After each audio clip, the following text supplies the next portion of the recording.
what if the one person who is supposed to believe in me doesn't? What if my spouse is not being that supportive?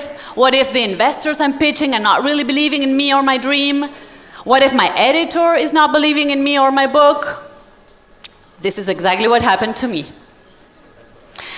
For many years, me and my mother had a dream of writing a book that would inspire hundreds of thousands of people to go for their dreams. And we worked hard on it, and in the year 2010, we finally had the book ready.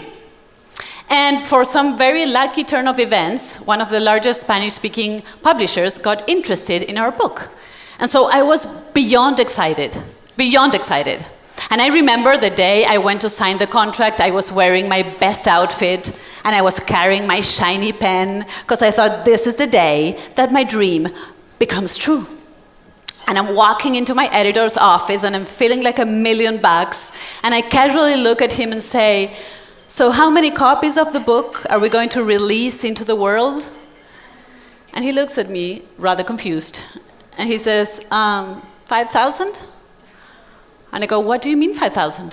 No, we need a lot more than that. I want to inspire hundreds of thousands of readers." And he says, "Okay, young lady, let me break the news to you. You live in a third world country.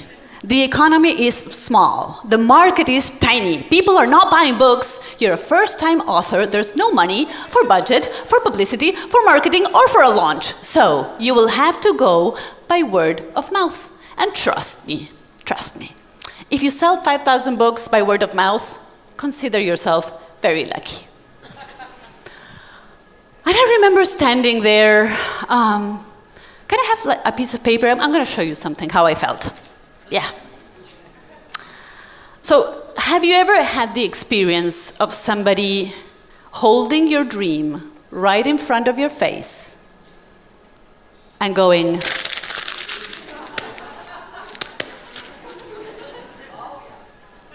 "You've had that?" That's exactly how I felt. And this is how I left the meeting. I was like, no budget, no marketing, no launch. And the one person who is supposed to believe in me doesn't. What am I going to do? And then I came to a profound self-realization, an idea that changed my life.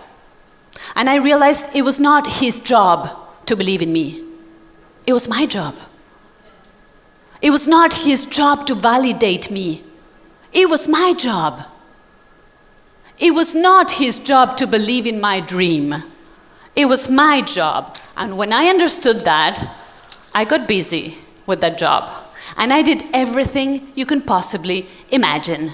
Me and my mother, we started doing affirmations and visualizations and meditations and all the Asians you can think of. And we started doing feng shui, and we feng shuied our house, and we feng shuied our office, and we feng shuied our car, and we feng shuied our pets. And Marie Diamond, where are you? Thank you for all your ongoing support all these years. That woman is a wizard. Yeah. I did everything. You know what I even did? Kind of embarrassing. I would call every single bookstore in town and tell them, "I am Florencia Andres, I'm coming to sign books." And they'd be like, "Who are you?" "I'm the author of Confianza Total." "We don't know your book." "I'm coming anyway." And I would show up. And they'd be like, "Huh?" We did everything. The book was finally published, and 2 weeks after it was published, it hit #2 on the national best-selling list. Yeah. And guess who called? And guess what he said? "Congratulations, ladies." And I'm standing there feeling like, we're finally getting some acknowledgement here. This feels really good. And then he says, "This is what I call beginner's luck." Well, beginner's luck had a long-lasting effect because the book went on to sell 500,000 copies in the first year, was translated into many languages. We were the first women in 40 years to receive a Golden Book Award. And Sony Music, thank you.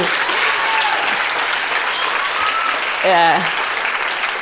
Sony Music got interested in us and signed us as their first ever non-musical artist to tour around Latin America giving motivational talks about the book. And this story is not to belittle my editor, not at all. In fact, you know what? I see him as a teacher. He truly came to teach me the one lesson I finally needed to learn. And the lesson was, stop looking for validation outside and look inside. And if anyone is sitting here and thinking, I need somebody to help me, I need somebody to discover me, I need somebody to finally understand my project and my dream, stop. It's a trap. It's a trap. Because when you look inside, you find the magic.